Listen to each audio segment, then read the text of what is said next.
سر اس سے پچھلے والے لیکچر میں آپ نے کہا تھا کہ منزلون کو بھی ہم ڈسکلوز کر دیتے ہیں، تو پھر آج بھی اس کا اگلا ٹاپک ہم منزلون پہ ہی کر لیں، اس پر ہی آپ ٹھیک ہو گیا. کمنٹس دیجیے. آپ نے یہی ریکوائرمنٹ ہے تو آج اسی پہ بات کر لیتے ہیں. ٹھیک ہے. بسم اللہ الرحمن الرحیم. ربنا آمنا فاغفر لنا ورحمنا وانت خیر الراحمین. جیسے کہ ہم روٹین میں یہ آیت بیان کرتے ہیں، اس کی تلاوت کرتے ہیں، چونکہ یہ ہمارے منوس کے لیے ایک انتہائی اہم ایشو ہے، کیونکہ رب العالمین نے ہمیں اس طرف راغب کیا ہے کہ قرآن میں یہ دعا جو ہے سورہ المومنون آیت نمبر 109 یہ خاص طور پہ خاص عباد کی دعا ہے. تو اس لیے ہم نے اس دعا کو ہمیشہ سے اپنے ساتھ رکھنا ہے. تو اس دعا کی تلاوت کے بعد ہم اپنے مضمون کی طرف آتے ہیں.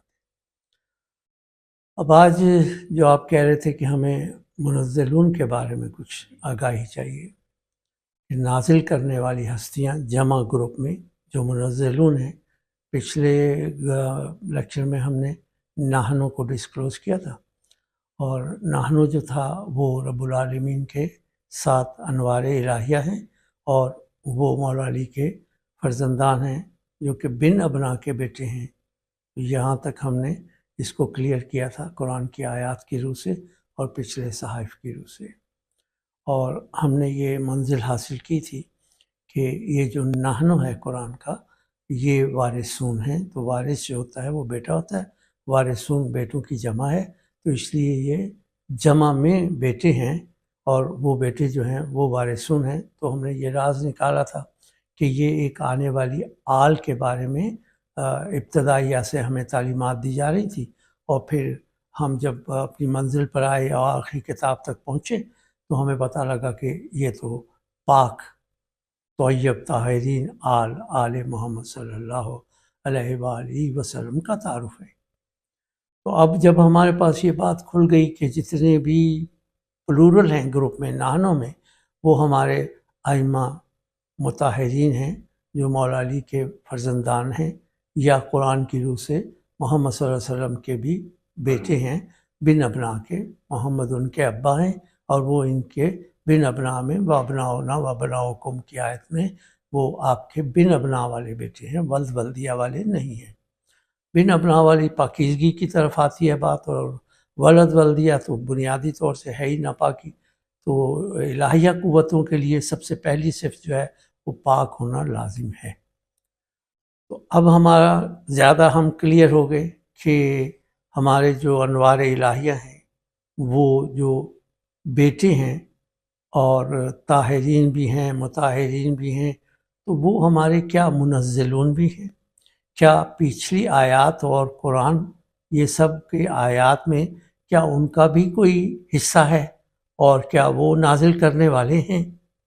تو اس کے لیے آج ہم ابتدا میں قرآن کی سورہ دخان میں جانا چاہیے ہمیں، کیونکہ سورہ دخان جو ہے وہ اس کی چابی ہے، اس کی ہے کہ جو منزل ہستیاں ہیں وہ کون ہیں. اس کے ساتھ جب اس کی سے ہمیں پتہ لگ جائے گا تو ہمارے لیے اور آسان ہو جائے گا. جگہ جگہ پر جہاں آئے گا ہم نے نازل کیا، ہم نے نازل کیا، ہم نے نازل کیا، تو جیسے مثال کے طور پہ انا اعطیناک الکوثر، ہم نے کوثر کو عطا کیا ہے اور ہم اس کے منزلون ہیں. ٹھیک ہوگی.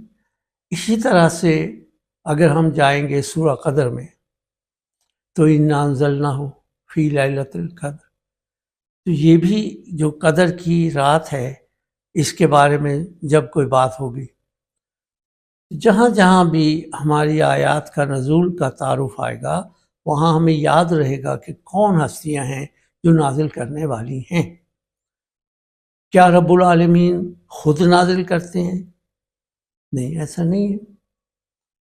سب سے پہلے جو نزول کا ریفرنس ہے پیچھے سے، کیونکہ میں تمام کتب الہیہ سے پھر قرآن میں آتا ہوں، تو قرآن نے ہمیں سورہ دخان میں وضاحت کی ہے، لیکن سورہ دخان میں آنے سے پہلے میں چاہوں گا کہ ہم ایک اور حصہ کتاب کی طرف جائیں جس کو قرآن نے کہا ہے کہ بار بار کہا، ریپیٹڈلی کہا کہ اے عیسائیوں، جو حصہ کتاب تمہیں من الکتابی نصیب من الکتابی، جو کتاب میں سے تمہیں حصہ کتاب وہ نصیب ہوا، اس پر قائم ہو جاؤ۔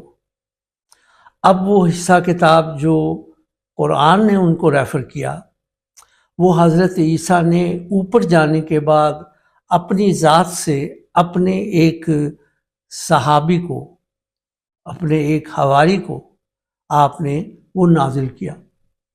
تو معلوم ہوا کہ جیسے ہم نے کل یہ دیکھا تھا پچھلے اس میں ہمارا جو لیکچر تھا تو نہنو والا، اس میں ہم نے یہ بھی دیکھا تھا کہ حضرت عیسیٰ جو ہیں وہ وارثون میں کے ایک وارث ہیں، سادات میں کے ایک سید ہیں، اور سید پر جو 3 سلام ہیں کل ہم نے ان کا بھی ذکر کیا تھا۔ اب آج ہم دیکھتے ہیں کہ کیا حضرت عیسیٰ بھی منزلون میں ہیں، تو ہمیں معلوم ہوا کہ ہاں، آپ نے بھی اپنی کتاب کا حصہ کتاب جو تھا وہ نازل فرمایا ہے، اور عیسائیوں سے کہا ہے، عیسائی پریسٹ سے کہا ہے کہ دیکھو یہ جو 22 چیپٹر ہیں نا ریولیشن کے، اس پر قائم رہو، اور اس میں سے کوئی ایک بھی حرف ڈیلیٹ نہ کرنا، وگرنہ تمہارا نام جو ہے وہ بک آف لائف، کتاب الحیات سے نکال دیا جائے گا۔ قرآن نے کتاب الحیات کے نام سے اس کا تعارف نہیں دیا،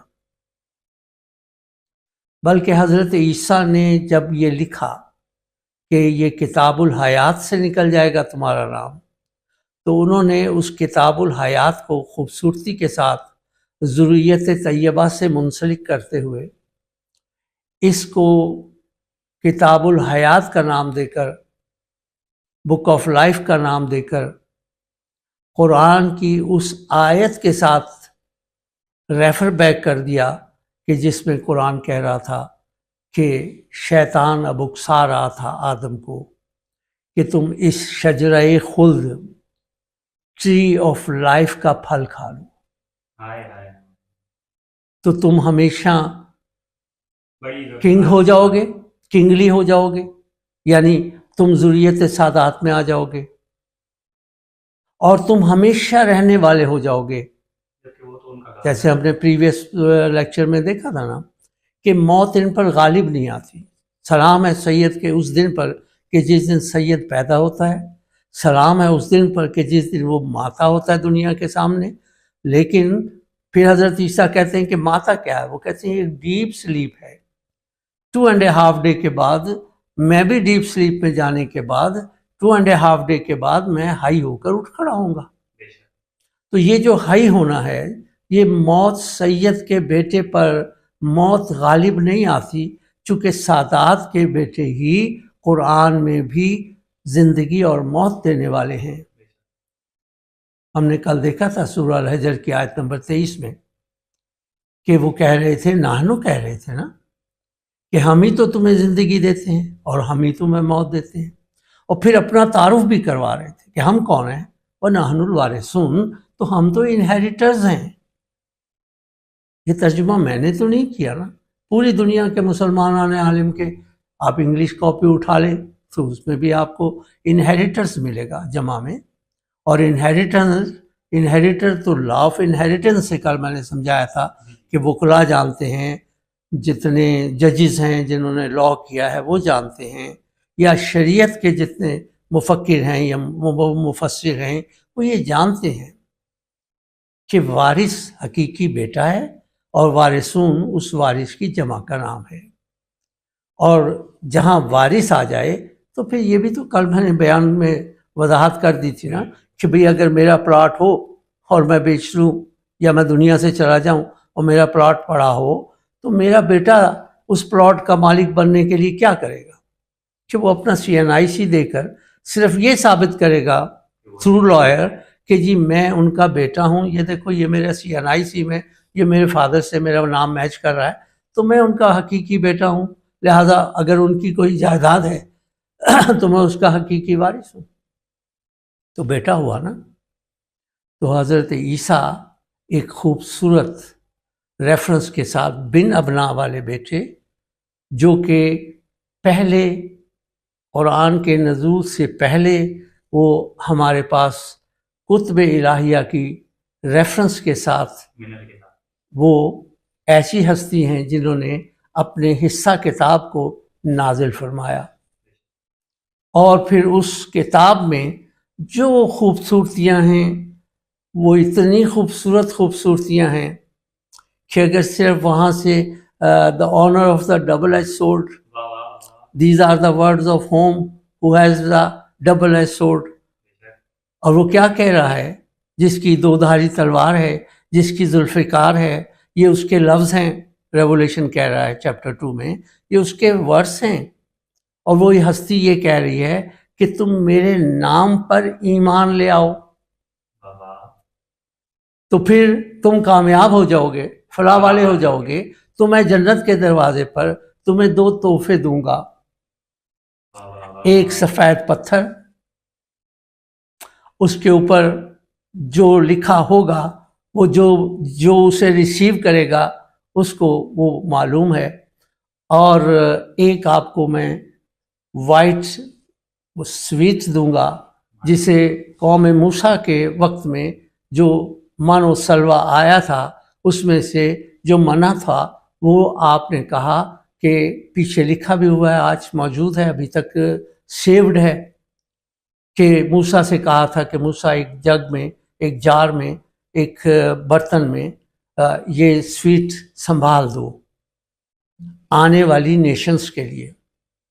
تو اب یہ سنبھالا کہاں ہے؟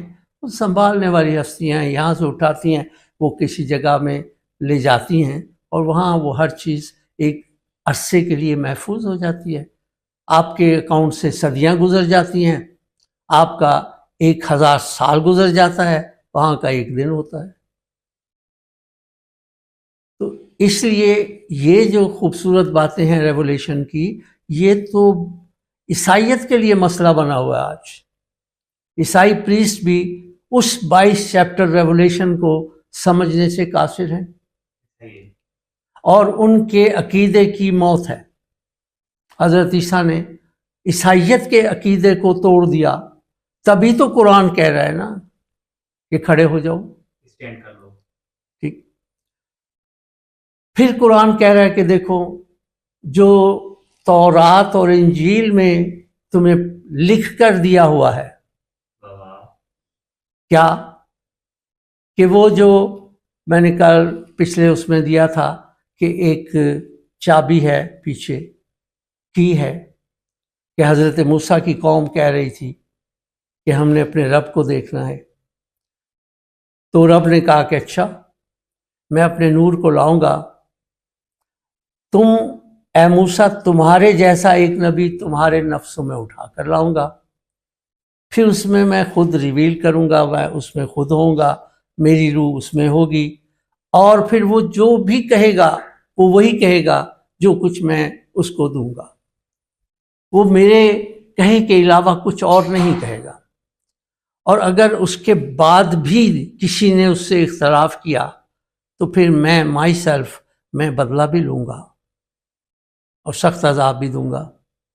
تو یہ ساری باتیں جو تھیں اس کو قرآن کہہ رہا ہے کہ دیکھو جو تم نے پیچھے تمہیں 2 باتیں بتائی ہیں نا، ایک انجیل میں، کیونکہ پھر انجیل میں بھی کہا تھا کہ he will teach you everything, اور موسیٰ کے وقت بتایا تھا وہ جب آئے گا he will teach you everything. تو یہ مماثلت ہے. اس لیے قرآن نے کہا وہ جو ٹیچ کرنے والا ایوری تھنگ والا ہستی نے آنا تھا مثل موسیٰ میں تمہارے نفسوں میں، تو قرآن نے اس کو مختلف جگہوں پر ڈسکلوز کرتے ہوئے بتا دیا کہ وہ رسول تمہارے پاس آ گیا ہے تمہارے نفسوں میں جو مثل موسیٰ ہے. اور پھر یہ بھی بتا دیا کہ وہ جس کو پیچھے کہا تھا کہ he will teach you everything, Isa کہہ کے گئے میں تمہیں ایوری تھنگ نہیں بتاؤں گا، وہ میرے بعد آئے گا جو مجھ سے بھی ہائر ہے، وہ تمہیں ہر چیز بتائے گا، اور میں تو اس کے جوتی کا تسمہ باندھنے کے برابر ہو جاؤں تو میں ایک اعلیٰ نبی کہلاؤں گا. تو یہاں ہم نے دیکھا کہ ایک منزل پیچھے تھا جس نے اپنے حصہ کتاب کے ایک پارٹ کو نازل کیا، اور وہ منزلون میں آ گیا۔ اب ہم آئیں گے قرآن میں تاکہ ہمیں پتہ لگ جائے، پیچھے سے ہمیں صرف ایک ریفرنس ملا ہے کہ وہ ہستیاں جو سادات ہیں وہ منزلینوں میں کے ایک منزل ہیں۔ اگر وہ پیچھے سے سادات منزل ہے تو پھر آگے قرآن میں بھی وہ سادات ہی ہے ذریت طیبہ جن کو یہ اتھارٹی ملی ہے کہ انہیں نازل کرنے کے لیے قائم کر دیا گیا۔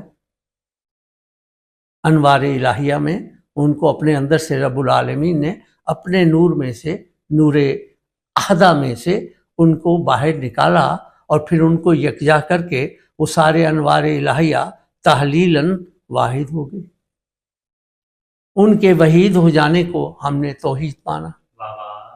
ٹھیک، تو اب ہم یہاں پر سورہ دخان میں جا رہے ہیں۔ اب یہاں آپ کو بہت خوبصورت روشنیاں ملیں گی۔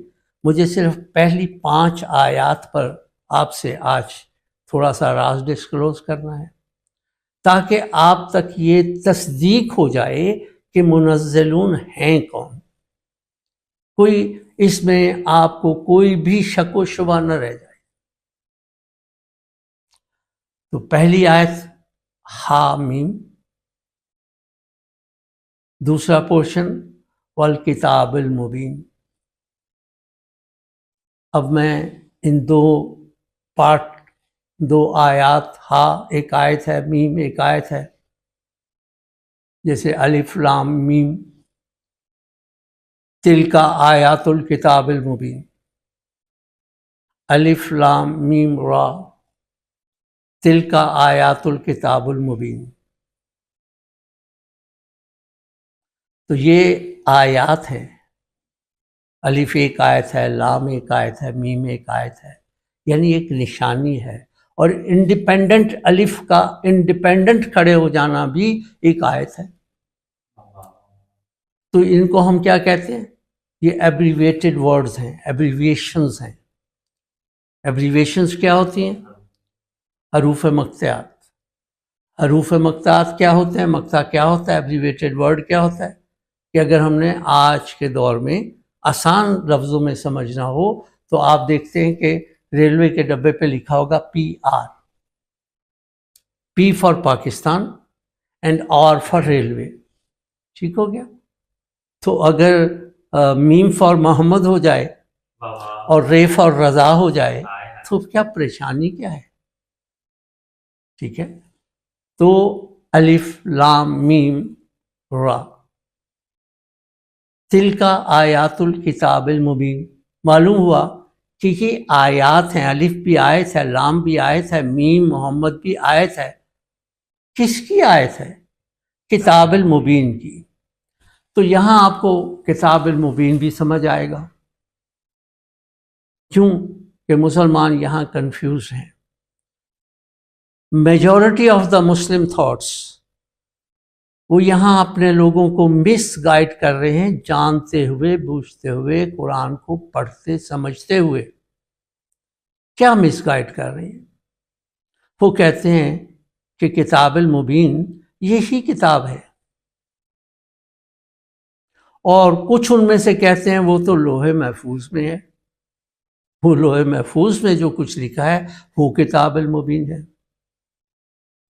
لیکن یہ سورہ دخان آج آپ کو یہ راز کھولے گا کہ جو کتاب المبین ہے وہ ہے کیا، اور نازل کس نے کی ہے، اور نازل کرنے والے کون ہیں۔ اور یہ جو آپ کہہ رہے ہیں قرآن صامت، کیونکہ 98% مسلمانوں کے جو فرقے ہیں انہوں نے اس کو کتاب صامت، یعنی یہ جو ہماری قرآن کاپی ہے ہمارے گھروں میں، اس کو کتاب المبین کہہ دیا ہے، جبکہ کتاب المبین کے بارے میں یہ سورہ دخان راز کھول رہی ہے کہ دیکھو ہا میم حسن اور محمد، ہا میم حسن اور محمد۔ حسن علی کا روپ ہے، اور حسن کہتے ہیں کہ دیکھو، وہ شکوہ بھی کرتے ہیں، میرے پاس وہ شکوہ لکھا ہوا ہے کہ تم امام حسین کو چاہتے ہو شیعو، اور مجھے چھوڑتے ہو نا، میں نے ہی تو پال کر حسین تمہیں دیا، تو میں حسین کا پالنے والا ہوں، میں حسین کا رب ہوں، اور حسین یا حسن یہ اسماء الحسنہ ہے، اس میں احسن خالق احسن کا تعارف ہے، احسن سے لے کر محسن تک یہ محسنین ہیں، اور قرآن کہتا ہے کہ اگر تم من المحسنین ہو گئے، یعنی اگر تم احسن سے لے کر محسن تک کی امامت کے فالوورز ہو گئے تو پھر تمہارے اوپر روز قیامت کوئی وزن نہیں، ٹھیک، you are free from all حساب و کتاب، جی۔ تو اب ہم دیکھیں گے کہ یہ ہا میم اور اگلا پورشن کیا تھا، کتاب المبین، اور ابھی ہم نے سمجھا تھا کہ قرآن نے بتایا ہے کہ جو ایبریویشنز ہیں یہ آیات ہیں، تلک آیات، کس کی آیات ہیں، کتاب المبین، تو یہ کتاب المبین کی آیات ہیں، اور پھر قرآن نے ہی سرنامہ سورہ میں یہ پھر ایک اور جگہ بتایا ہے کہ جو کتاب المبین ہے وہی تو کتاب الحکیم ہے،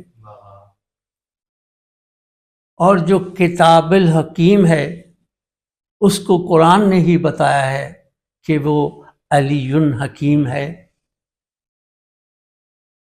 اور ابھی آپ کو یہ معلوم ہو جائے گا کہ جو حکیم ہے یہ تو رب العالمین کا ٹائٹل ہے اور اس کا اسم علی ہے، تو بے شک قرآن نے اسے علی حکیم لکھ کر کتاب المبین بتایا ہے۔ یہ ایک بولتی کتاب ہے، کتابنا ینطقو، یہ بولتی کتاب ہے، یہ جتنے بھی ائمہ ہیں ہمارے یہ بولنے والے ہیں، یہ بولتے قرآن ہیں، یہ بولتی کتاب ہیں، یہ جو کتاب المبین ہے اسی کا دوسرا نام امام مبین ہے، ہر ایک دور کا امام امام مبین ہے۔ اس کو تو اہل سنہ کے بھی ایک عالم نے واضح طور پہ لکھا کہ انہوں نے امام المبین امام حسین کو شہید کر دیا، تو انہوں نے اس بات کو ریفر کیا کہ وہ جو امام حسین تھے وہ بھی ایک امام مبین تھے، جی۔ اب یہ جو کتاب المبین ہے یہ بولنے والی کتاب ہے، یہ کتاب صامت نہیں، پہلے اس کو سمجھ لیں۔ پھر یہ جتنی بھی ایبریویشنز ہیں جب دنیا اس تک پہنچ گئی، جو کہ میں ڈسکلوز کر چکا آج سے 27-28 سال پہلے، تمام حروف مقطعات کو، کہ یہ کس کس کے ہیں، ان کے اتھارٹی، ان کی روحوں کے نام کیا ہیں، ان کی روحوں کی ایبریویشن کیا ہے، ٹھیک، تو یہ میں نے پہلے ہی بیان کیا، آج میں صرف آپ کو اس کی تھوڑی سی روشنی دے رہا ہوں۔ تو اب ہمیں سمجھ آئی ہا میم 2 آیات اپنی مکمل اتھارٹی کتاب المبین جس کے وہ حصے ہیں، اور حصہ ایسا نہیں ہوتا کہ وہ کوئی اس کا پارٹ ہو، بلکہ نور میں سے جو نور باہر آتا ہے یہ مکمل نور ہی رہتا ہے۔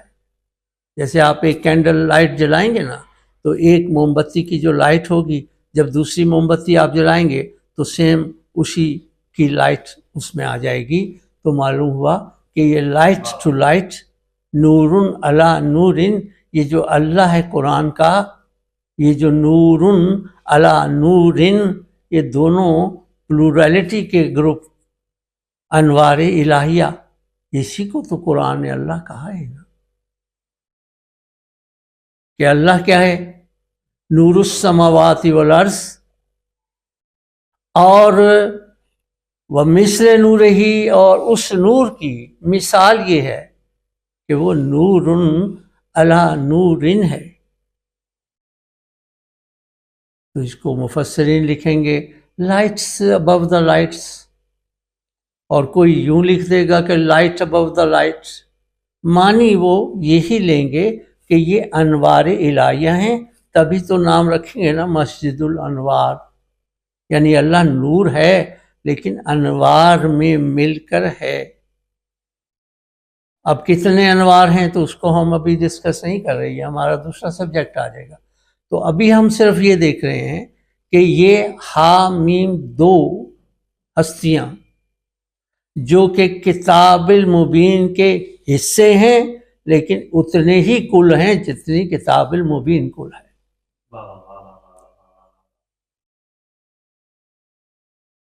اتنی ہی مکمل اتھارٹی ہے جتنی کہ کتاب المبین مکمل اتھارٹی ہے. اور آپ نے دیکھا کہ جب کتاب المبین کو شہید کیا گیا، اس کا سر جدا کیا گیا، اس کے سر کو نیزے پہ لگایا گیا، اس کا خون تازہ گر رہا تھا. میں اہل سنت کی ایک کتاب کا ریفرنس دوں، ایک بہت بڑی اتھارٹی اہل سنت کی، بہت معتبر، بہت اچھی، بہت خوبصورت. اس نے کیا لکھا؟ عبد الرحمن سیوطی، اس نے اپنے کتاب تاریخ خلفاء میں لکھا کہ جب حسین کے خون کا قطرہ زمین پر گرتا جا رہا تھا تو وہ آیات قرآن لکھ رہا تھا، اور ان کے لپس جو تھے تلاوت قرآن کر رہے تھے. یعنی آپ نے سر جدا کر دیا تھا، لیکن وہ بشر تو نہیں تھا. اگر وہ بشر ہوتا تو پھر بول نہ سکتا. یہ ڈیوائن اتھارٹی تھی، یہ کتاب المبین تھی، یہ امام المبین تھی. آپ نے جتنی بھی امام المبین کو شہید کیا وہ دوبارہ آپ کے سامنے آ گئے. ہر ایک جانے والا ایک نئے روپ میں آ گیا. آپ نے پھر اسے شہید کیا، بار بار شہید کیا، تو اے انسان تو ہلاک ہو گیا. تم پہچان ہی نہیں سکے کہ تمہارے جو نہنو ہیں وہ کتنی بڑی اتھارٹی ہیں، اور پھر ان کے ابھی کتنے بڑی اتھارٹی ہیں. وہ تو ابھی الانوار ہیں، وہ تو ابھی الائمہ ہیں. پچھلے صحائف میں اگر ہم جائیں تو زبور کے چیپٹر 4 کی آیت نمبر چیپٹر زبور 110 آیت نمبر 4، اور اتنے پیارے ریفرنسز ہیں، اتنی خوبصورت روشنیاں ہیں، اور فکس کی گئی ہیں نا، ورنہ کوئی اور چیپٹرز بھی ہو سکتا ہے نا. جیسے قرآن میں چیپٹر 18 ہے، اس کی 110 آیات ہیں، اور 110ویں آیت میں بتایا ہے نا کہ رب احد کے علاوہ کسی اور کی عبادت نہ کرنا، اور رسول نے کہا تھا کہ یہ علی ہے، اس کی عبادت کرو. رسول نے ہی بتایا تھا کہ رب احد کے علاوہ کسی کی عبادت نہ کرنا شرک ہو جائے گا. اور جو لوگ شرک کو نہیں سمجھ سکے وہ آج تک علی کو نہیں سمجھ سکے، رسول کی حدیث کو بھی نہیں سمجھ سکے، کیونکہ ایک تو آئی کیو بہت کم تھا، دوسرا جہالت کے اندھیرے بہت زیادہ تھے، تیسری خبیثین کی خباثت چل رہی تھی. شجر خبیثہ اپنی جڑ مضبوط کر رہا تھا، شجر طیبہ پر حاوی ہونا چاہتا تھا. ظلم و زبردستی اور زیادتیاں زبردست طریقے سے چل رہی تھی. آئمہ فرماتے ہیں کہ ہم نے، کیونکہ وہ خالقون ہے نا قرآن میں، نحن الخالقون. Have you seen what you emit? Have you created it? No. Hare male female جو جوان ہوگی کہ نہیں میں اس سے کریٹ ہوئی ہوں یا اس سے کریٹ ہوا ہوں. اور قرآن کتنی اوپن بات کر رہا ہے کہ ہیو یو سین، دیکھا ہے تم نے اس کو جو تم نے تمنون کیا، کیا تم نے اس کو خلق کیا؟ تو جواب ملے گا نہیں، ہم اس سے خلق ہوئے ہیں. پھر وہ کہتے ہیں نحن خلقناکم، تو نحنو کہہ رہی ہے نا، نحنو خلقناکم، علی کے بیٹے کہہ رہے ہیں کہ ہم نے تمہیں خلق کیا ہے، فلولا تصدقون، کہ نحن الخالقون، کہ ہم تمہارے خالقون ہیں، فلولا تصدقون، تو پھر ہماری سرٹیفکیشن تصدیق کیوں نہیں کرتے؟ اور قرآن میں تو رب احسن الخالقین ہے، تو جو خالقین ہیں یہ ایک گروپ ہے نا، 3 یا 3 سے زیادہ خالق ہوں ان کو خالقین کہتے ہیں، 3 یا 3 سے زیادہ خالق ہوں تو ان میں کا ہر ایک الخالق ہوتا ہے، اور اس کے لیے نحن الخالقون آیا ہے۔ اب یہ جو تمہارے خالقون ہیں یہی وارثون ہیں، یہی انہیریٹرز ہیں، اسی پہ بات ہم نے پیچھے مکمل کی تھی۔ تو آج میں صرف ریمائنڈ کروا رہا ہوں تاکہ یہ یاد رہے کہ یہ وہ نحنو ہیں، اور نحنو میں ہی کا ہا ہے اور نحنو میں ہی کا میم ہے، اور کتاب المبین ابو الائمہ ہے۔ اگر اس کو میں ریڈ وتھ کروں قرآن کے ساتھ، چونکہ یہ آیات سے آیات کو ملا کر سمجھنا پڑتا ہے، تو میں آپ کو ریفر کروں گا کہ آپ پڑھیں غور و فکر سے سورہ المائدہ چیپٹر 5 آف قرآن، آیت نمبر 15، جس کا لاسٹ حصہ یہ ہوگا کہ قد جاؤکم، پہنچ گیا ہے تمہارے پاس، من اللہ، اللہ میں سے، وہ جو نورن اور نورن دو گروپ تھے، اور نورن علا تھا، وہ جو علا گروپ تھا وہ تمہارے پاس پہنچ گیا ہے مینیفیسٹ ہو کر۔ قد جاؤکم من اللہ، پہنچ گیا ہے تمہارے پاس اللہ میں سے نورن و کتاب المبین۔ تو معلوم ہوا کہ جو وہ نور مبین ہے، جو ہائر حصہ آف اللہ ہے، وہ ظاہر ہو کر اللہ میں سے پہنچ گیا ہے، من اللہ ہو کر وہ پہنچ گیا ہے ظاہر ہو کر، اور نہ صرف کہ وہ کتاب المبین ہے بلکہ نور مبین بھی ہے۔ تو اللہ میں کا ہائر گروپ آپ کے پاس پہنچ گیا ہے، اب یہ ہاتھ کس کے گلے میں ڈالو گے؟ کیا کتاب صامت، جسے 98% مفکرین نے، مسلمانان عالم نے جہالت کے اندھیروں میں بیٹھ کر بغض محمد و آل محمد میں یہ پڑھا دیا اپنی طالبون اور طالبات کو کہ تم اسے کتاب صامت لو، جانتے تھے کہ اگر ہم نے اس کی حقیقت بیان کر دی تو پھر ہمیں اہل البیت کے در پہ جانا پڑے گا، پھر ہم کسی بھی صورت میں مولا کائنات کے سامنے کھڑے ہونے والوں کی تصدیق نہیں کریں گے، پھر ہمیں محمد و آل محمد کے در پر جھکنا پڑے گا۔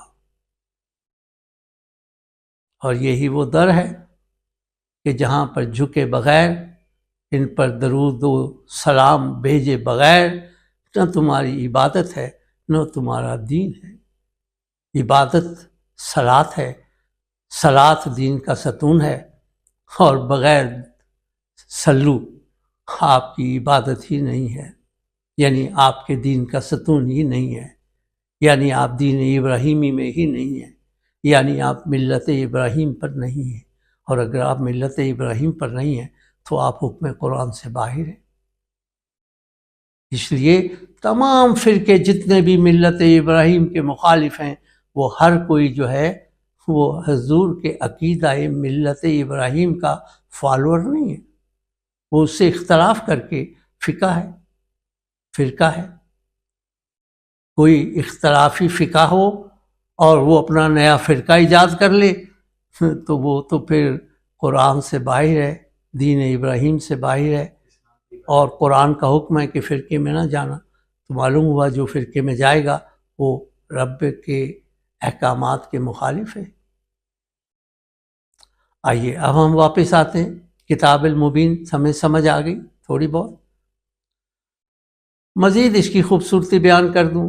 کتاب المبین جو ہے یہ تو وہ کتاب ہے جس میں قرآن کہہ رہا ہے، آیت قرآن کہہ رہی ہے، سورہ انعام کہہ رہی ہے کہ یہ وہ آیت، یہ وہ والا مکمل کتاب ہے جس کا تعارف سورہ انعام کی آیت میں بتایا گیا ہے کہ کائنات کا کوئی چھوٹے سے چھوٹا ذرہ جسے آپ آج دوربین سے یا خوردبین سے دیکھیں گے، جو ویسے آپ کو نظر ہی نہیں آئے گا، ہاں دھوپ میں آپ کو ملینز اینڈ ملینز ذرات اڑتے نظر آئیں گے، لیکن کیا کوئی ہے ایسی ہستی جو ان ذرات کی تعداد بیان کر سکے؟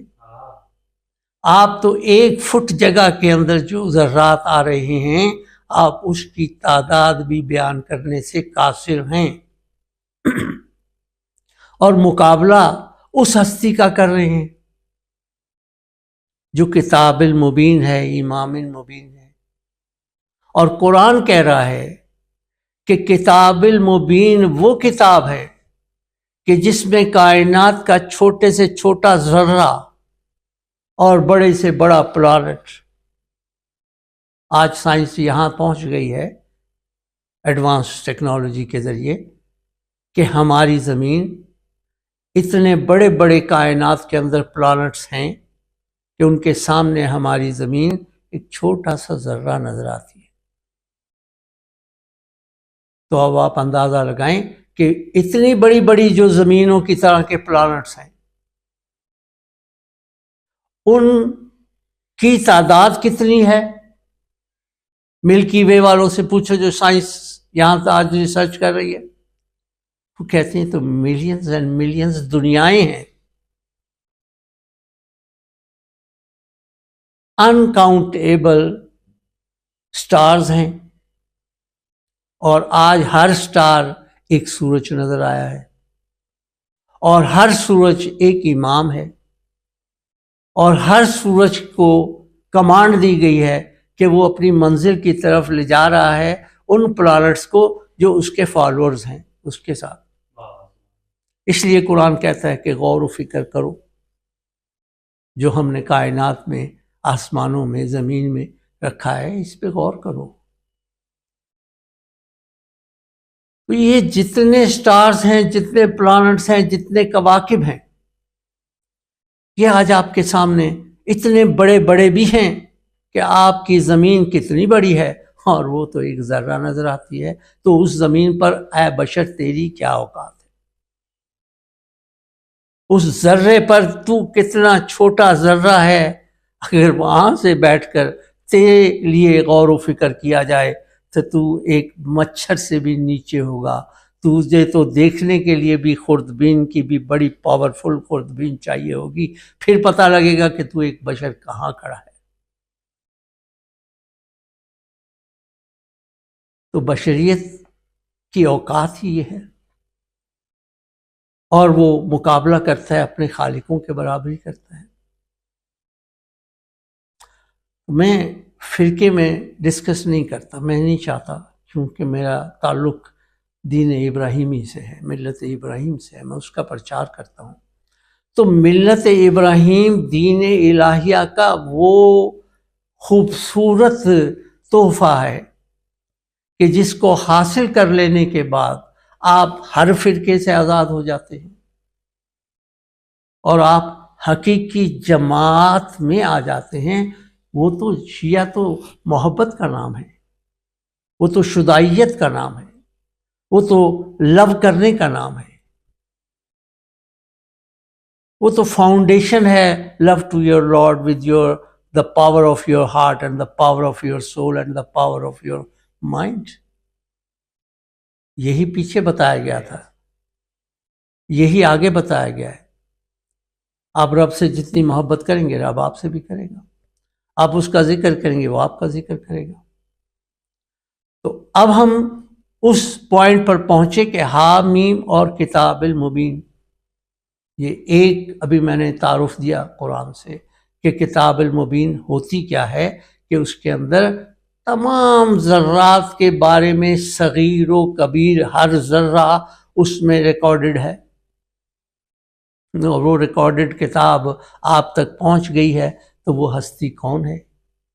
کیا جو صامت قرآن کاپی ہے، جس کو آپ نے اپنے لوگوں کو بہکا کے کھڑا کیا ہے، جس کا نزول چیپٹر ٹو چیپٹر آیا ہے، تنزیلاً و ترتیلاً، جس کے نازل ہونے میں 23 سال کا عرصہ لگا ہے، آپ اتنے اندھے ہیں کہ آپ یہ نہیں جانتے کہ جو اتنے عرصے میں نازل ہوا وہ اور ہوتا ہے، جو بول نہ سکے وہ اور ہوتا ہے، اسے صامت کتاب کہتے ہیں، اور کتاب المبین تو وہ ہے جو بولتی کتاب ہے، جو اللہ کے نور الہیہ کا ہائر گروپ ہے، وہ پہنچ گیا ہے تمہارے پاس۔ یہ میں نے قرآن پڑھا ہے ابھی، پھر بھی آپ کو شک ہے تو اور آگے چلتے ہیں، ابھی ایک اور آیت دیتے ہیں آپ کہ قرآن کہہ رہا ہے کتاب المبین ہے کیا؟ کتاب المبین وہ ہے کہ کائنات کا کوئی خشک و تر پتا، لیف، اب یہ کتنے درخت لگے ہیں بھائی، کتنی زمینیں ہیں کائنات کی، وہاں کتنے درخت لگے ہیں، شجرہ طوبہ سے لے کر زمین اور تمہارے گھروں کے باہر جتنے بھی درخت ہیں جو کٹ چکے اور جل گئے یا پھر رہ گئے، پھر بڑھ گئے، پھر بڑھتے رہے، آج بھی نیا بیج لگا، نیا پودا آیا، اس میں کتنے پتے ہیں، کون سی تاریخ ہے، کون سی ڈیٹ میں آیا ہے، کتنے 100 سال پہلے کا درخت ہے یا اب تازہ درخت ہے، کائنات کے ہر دور کے، ہر وقت کے، ہر ذرے میں اگا ہوا یا لگا ہوا کوئی بھی چھوٹے سے چھوٹا پودا یا بڑے سے بڑا درخت ہو، وہ اس کے جتنے خشک پتے ہیں، کتنے گرے ہیں اور کتنے اس میں لگے ہیں، کتنے تازہ ہیں، زندہ ہیں، کتنے لائیو ہیں، الائیو ہیں، کتنے مردہ ہو کر گر گئے ہیں، ان میں نشانیاں ہیں۔ تو یہ جو 2 قسم کے پتے ہیں نا، کچھ وہ جو کہ گر جاتے ہیں، خشک ہو جاتے ہیں، پھر جلانے کے کام آتے ہیں، جہنم رسید ہوتے ہیں، پھر ایک وہ پتے ہیں جو ہمیشہ تر و تازہ رہتے ہیں، وہ بھی ایک شجر سے ہیں۔ تو قرآن نے مثالوں سے سمجھایا ہے کہ یہ وہ والا شجر ہے جس کو قرآن نے کشجرات طیبات کہا ہے، اور حضور نے اس کی تفسیر میں بس یہ کہا ہے کہ اس کے پتے مومن ہیں۔ میں ابھی باقی کو نہیں لے کے جا رہا، وہ ایک پورا مضمون ہے شجرہ طیبہ، اس کے پتے مومن ہیں، کیوں کہ وہ حضور اس کی جڑ ہیں، وہ جڑ سے پانی لے رہے ہیں، حضور سے روح کی غذا انہیں مل رہی ہے، اور شجرہ طیبہ کا جو تنا ہے مضبوط قرآن کی روح سے، وہ حضور فرما رہے ہیں کہ مولا کائنات ابن ابی طالب ہیں، علی ابن ابی طالب جو ہیں وہ اس کا شجرہ طیبہ کا مضبوط تنا ہے، ثابت قرآن میں سورہ ابراہیم میں۔ اور پھر امامت کا یہ جو درخت ہے، مولا فرماتے ہیں، حضور فرماتے ہیں کہ اس کی جو شاخیں ہیں وَفَرُوعَ فِي السَّمَاءِ، یہ تو تمام آسمانوں میں ہیں۔ اگر قرآن نے کہا ہے کہ اس کی شاخیں تمام آسمانوں میں ہیں، تو 98% کے مسلمانوں نے اس بنیاد پر کہ انہیں عناد ہے اہل البیت سے، تو انہوں نے کہا کہ یہ تو ایک کھجور کا درخت ہے، بس اس کو چھپا دیا۔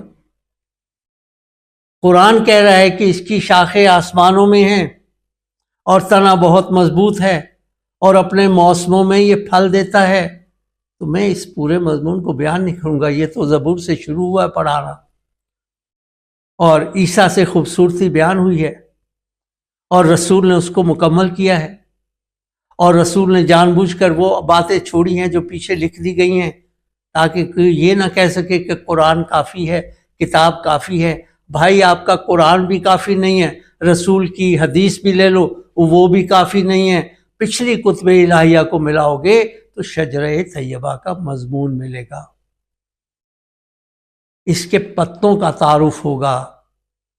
زبور نے لکھ دیا تھا کہ اس کے پتے کبھی خشک نہیں ہوتے، ان کو موت ہی نہیں آتی، اور حضور نے کہا تھا یہ مومن ہے۔ تو جو پتا شجرہ طیبہ سے منسلک ہو جائے، جڑ، تنا اور شاخوں سے مل جائے، اس سے اگ کر اپنے آپ کو مضبوط کر لے تو ہمیشہ الائیو رہے گا نا، لیونگ فار ایور ہو جائے گا، اور بھی بہت کچھ ہو جائے گا، میں وہ راز نہیں کھول سکتا۔ بہرحال ہم شجر سے اس طرف آئے تاکہ ایک ایگزامپل سے آپ کو سمجھ آ جائے کہ ایک پتے وہ ہیں جو ہمیشہ زندہ رہنے والے، اور ایک پتے وہ ہیں جو کہ جہنم کی آگ میں جانے والے۔ زبور کے چیپٹر 1 کی آیت نمبر 4 میں یہ تفصیل بیان کر دی ہے کہ شجرہ خبیثہ کیا ہے۔ اب ہمیں شجرہ خبیثہ پر جانے کی ضرورت نہیں، قرآن نے تو اس پر لعنت کر دی۔ ہمیں شجرہ طیبہ کو ہی پکڑ لینا چاہیے۔ مومن اور مسلمان، کہاں غائب ہو تم، کس اندھیروں میں گم ہو؟ کاش کہ تمہیں رسول کی یہ حدیث مل گئی ہوتی، کاش کہ تمہیں قرآن کی آیت سمجھ آ گئی ہوتی، کاش کہ تمہارا ملا تمہیں جہالت کے اندھیروں میں نہ لے جاتا، اور کاش کہ تم پچھلے صحائف کو اس کی مادری زبان سے پڑھ اور سمجھ کر آ گئے ہوتے۔ تو آج آپ دنیا میں اپنے آپ کو کسی اور منزل پر پاتے اور دین ابراہیمی پر واپس آ جاتے، ملت ابراہیم کے پیروکار بن جاتے، رسول کے رسالت کی طرف آ جاتے اور رسول کے احکامات پر قائم ہو جاتے۔ تو اب یہاں پر ہمیں اس سے تھوڑا سا اور آگے بڑھنا ہے۔ حامیم والکتاب المبین، اب آپ کو سمجھ آ گئی کتاب المبین کون سی ہوتی ہے؟ کہ جس کے اندر کائنات کے ہر درخت، ہر دور کے درخت کے کتنے پتے خشک و تر، اس کا ریکارڈ ہے۔ چھوٹے سے چھوٹا ذرہ اور بڑے سے بڑا کبیر ذرہ، اس کا بھی ریکارڈ ہے۔ کون ہے یہ سب جاننے والا؟ کون ہر دور کے ہر پتے کو جانتا ہے؟ کہاں لگا، کہاں سے پیدا ہوا، کس درخت میں لگا، اس درخت کی قسم کون سی ہے، اس کے پھل کون سے ہیں، کس موسم میں وہ پھل دے رہا ہے، کس موسم میں وہ خشک ہو رہا ہے، کس کے پتے گر رہے ہیں، کتنے گر رہے ہیں، جو گر رہے ہیں وہ پتے کون کون سے ہیں۔ وہ شجرہ خبیثہ کے پتوں کو بھی جانتے ہیں، بلکہ وہ ان کے خالق ہیں۔ تو اپنے خالقوں سے مت ٹکراؤ، بس میرا اتنا سا آپ سب مسلمان عالم کو یہ پیغام ہے کہ آپ بشریت ہیں، آپ بنی نوح ہیں، آپ نوح کی اولاد سے آگے ہیں، ان کے بیٹوں سے آگے بڑھے ہیں، آپ بشریت میں ہیں، آپ سادات کے مقابلے میں نہ ہو، آپ اہل البیت سے مت ٹکراؤ، آپ اپنے خالقوں سے، رازقوں سے مت ٹکراؤ۔ وہ کہتے ہیں نحن الزارعون، کہ تم ایک درخت کی کیا مثال، ایک پتے کی کیا مثال سمجھو گے؟ ہم تو وہ ہیں کہ یہ جتنی زراعت ہے یہ ہم نے ہی تو اگائی ہے، ہم ہی تو زارعون ہیں، ان القادرون، اور ہم تو ہر چیز پر قدرت رکھتے ہیں۔ یہ منزل ہونا تو بہت چھوٹی سی بات ہے۔ میں تو آپ کو صرف ایک منزل کا راستہ آپ کو دکھا کر آپ کو اس طرف لانا چاہتا ہوں کہ آپ کو یہ سمجھ آ جائے کہ جو آپ کے منزلون ہیں، وارثون ہیں، خالقون ہیں، رازقون ہیں، حافظون ہیں، وہ ہیں کون؟ جو حافظون ہوتے ہیں انہیں کو تو ہماری عربی زبان میں اسے حافظ کہتے ہیں، اور سریانی اور عبرانی زبانوں میں انہیں مسیحا اور مسیحا کہتے ہیں، کرائسٹ کہتے ہیں، سیویئرس۔ تو آپ کے جو حافظون ہیں وہ ان کا کیا کام، حافظ کا کیا کام ہوتا ہے؟ حفاظت کرنے والے کو حافظ کہتے ہیں عربک میں۔ ہم نے ذکر کو نازل کیا، ہم اس ذکر کے حافظ ہیں، تو حافظون ہیں نا۔ اب ہم نے میم کو نازل کیا، کیونکہ ذکر جو ہے وہ محمد صلی اللہ علیہ وسلم ہے، ذکر جو ہے وہ موسیٰ، ہم نے موسیٰ کو نازل کیا، ہم نے محمد کو نازل کیا، ہم نے کتاب المبین کو بھی نازل کیا۔ آئیے میں اب آ رہا ہوں آپ کو سورہ دخان کے اصل عبارتوں میں، 5 آیات میں نے آپ کو لے کے جانا ہے، ابھی 2 آیات تک میں لایا ہوں، حامیم اور کتاب المبین۔